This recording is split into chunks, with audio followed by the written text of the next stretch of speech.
জুলাই থেকে ব্যবসা প্রতিষ্ঠানে বাংলা কিউআর কোডে লেনদেন বাধ্যতামূলক। জাতিসংঘ শান্তিরক্ষা মিশনে কমছে বাংলাদেশ পুলিশের সংখ্যা। জিয়াউর রহমানের রেখে যাওয়া ভিত্তির ধারাবাহিকতায় গুরুত্ব দিচ্ছেন তারেক রহমান, বললেন স্বাস্থ্যমন্ত্রী। যুক্তরাষ্ট্রকে নতুন সতর্কবার্তা ইরানের পররাষ্ট্রমন্ত্রীর। যুদ্ধক্ষেত্রে ইতিহাস গড়ল ড্রোন বোট। বড় জয়ে বিশ্বকাপ প্রস্তুতি সারল আর্জেন্টিনা।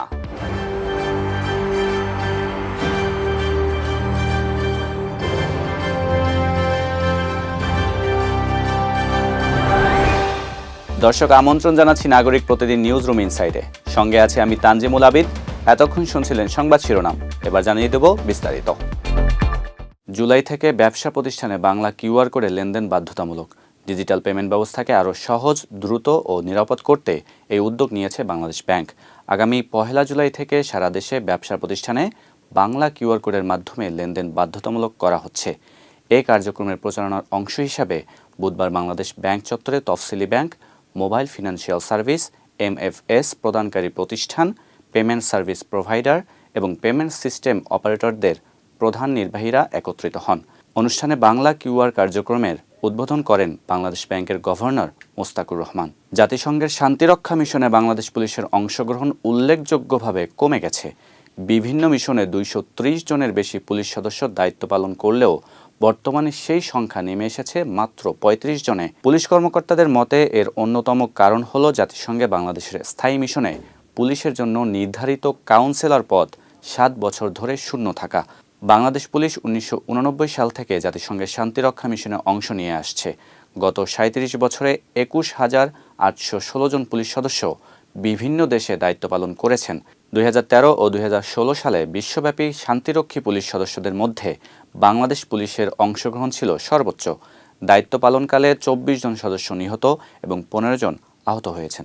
বিএনপির প্রতিষ্ঠাতা ও সাবেক রাষ্ট্রপতি জিয়াউর রহমানের রেখে যাওয়া ভিত্তির ধারাবাহিকতায় স্বাস্থ্যসেবা সহ বিভিন্ন খাতে উন্নয়নকে গুরুত্ব দিচ্ছেন বর্তমান প্রধানমন্ত্রী তারেক রহমান। এমন মন্তব্য করেছেন স্বাস্থ্য ও পরিবার কল্যাণ মন্ত্রী সরদার মোহাম্মদ সাখাওয়াত হোসেন। রাজধানী জাতীয় প্রেস ক্লাবে ডক্টরস অ্যাসোসিয়েশন অব বাংলাদেশ আয়োজিত এক আলোচনা সভায় তিনি বলেন, জিয়াউর রহমান সততা ও নিষ্ঠার যে ভিত্তি গড়ে গিয়েছেন সেই পথ ধরেই দেশের উন্নয়ন এগিয়ে চলছে। ইরানের পররাষ্ট্রমন্ত্রী আব্বাস আরাকচি যুক্তরাষ্ট্রকে মধ্যপ্রাচ্য অঞ্চল থেকে সরে যাওয়ার আহ্বান জানিয়েছেন। সামাজিক যোগাযোগ মাধ্যম এক্সে দেওয়া এক পোস্টে তিনি বলেন, যুদ্ধক্ষেত্রে কাঙ্ক্ষিত ফল না পাওয়ার পরও ওয়াশিংটন ইরানের দৃঢ় অবস্থানকে পরীক্ষা করার চেষ্টা করছে। তবে তেহরান যে কোনো হামলা, চাপ কিংবা হুমকির জবাব দিতে সম্পূর্ণ প্রস্তুত বলে তিনি সতর্ক করেন। আরাকচির ভাষ্য অনুযায়ী পারস্য উপসাগরীয় অঞ্চলের ইতিহাসে বহিরাগত শক্তিগুলোর হস্তক্ষেপ বারবার নেতিবাচক পরিণতি ডেকে এনেছে। তাই যুক্তরাষ্ট্রের উচিত অতীতের অভিজ্ঞতা থেকে শিক্ষা নেওয়া। তার পোস্টের সঙ্গে হরমুজ প্রণালীর একটি ছবি যুক্ত করা হয়, যেখানে লেখা ছিল চিরন্তন পারস্য উপসাগর।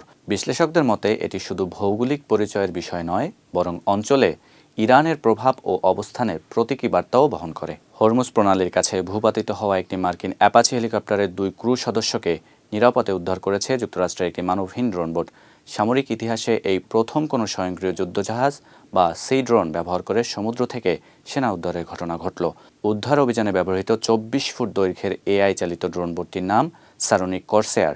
টেক্সাস ভিত্তিক সারোনিক টেকনোলজি তৈরি এই জলযান ঘন্টায় প্রায় 140 কিলোমিটার গতিতে চলতে পারে এবং প্রায় 1000 পাউন্ড ওজন বহনের সক্ষমতা রাখে। মার্কিন নৌবাহিনীর টাস্ক ফোর্স 59 এর অধীনে এটি গত বছরের ডিসেম্বরে পূর্ণাঙ্গভাবে কার্যক্রম শুরু করে। ঘটনাটি ঘটেছে এমন এক সময়ে যখন মধ্যপ্রাচ্যে ইরান ইসরায়েলের যুদ্ধবিরতি ভেঙে যাওয়ার পর নতুন করে উত্তেজনা ছড়িয়ে পড়েছে। ওমান উপকূলের টহল দেওয়ার সময় মার্কিন অ্যাপাচি হেলিকপ্টারটি ভূপাতিত হয়। এরপর সোমবার ড্রোন বোটের সহায়তায় 2 ক্রু সদস্যকে জীবিত উদ্ধার করা হয়। বিশ্বকাপ শুরুর আগে নিজেদের শেষ প্রস্তুতি ম্যাচে বড় জয় পেয়েছে আর্জেন্টিনা। আইসল্যান্ডকে 3-0 গোলে হারিয়ে দুর্দান্তভাবে বিশ্বকাপ প্রস্তুতি সারল বর্তমান বিশ্ব চ্যাম্পিয়নরা। ম্যাচের প্রথমার্ধে বক্সের বাইরে থেকে জোরালো শটে আর্জেন্টিনাকে এগিয়ে নেন তরুণ ডিফেন্ডার ভ্যালেস্তিন বার্কো। 1-0 ব্যবধানে প্রথমার্ধ শেষ হওয়ার পর ম্যাচের 69 মিনিটে বদলি হিসেবে মাঠে নামেন অধিনায়ক লিওনেল মেসি। মাঠে নামার মাত্র 119 সেকেন্ডের মাথায় পেনাল্টি থেকে দারুণ এক গোল করেন মেসি। ম্যাচের শেষ দিকে মেসির তৈরি করা আক্রমণ থেকেই দলের তৃতীয় গোলটি করেন থিয়াগো আলমাদা। পুরো ম্যাচে আলবিসেলেস্তেদের আধিপত্য ছিল স্পষ্ট। আগামী 11 জুন থেকে শুরু হতে যাওয়া বিশ্বকাপে 17 জুন আলজেরিয়ার বিপক্ষে ম্যাচ দিয়ে টানা দ্বিতীয়বার বিশ্বকাপের সোনালী ট্রফি জয়ের অভিযান শুরু করবে আর্জেন্টিনা। দর্শক, এই ছিল নাগরিক প্রতিদিন নিউজরুম ইনসাইট থেকে সর্বশেষ। পরবর্তী সংবাদ দেখার আমন্ত্রণ জানিয়ে বিদায় নিচ্ছি।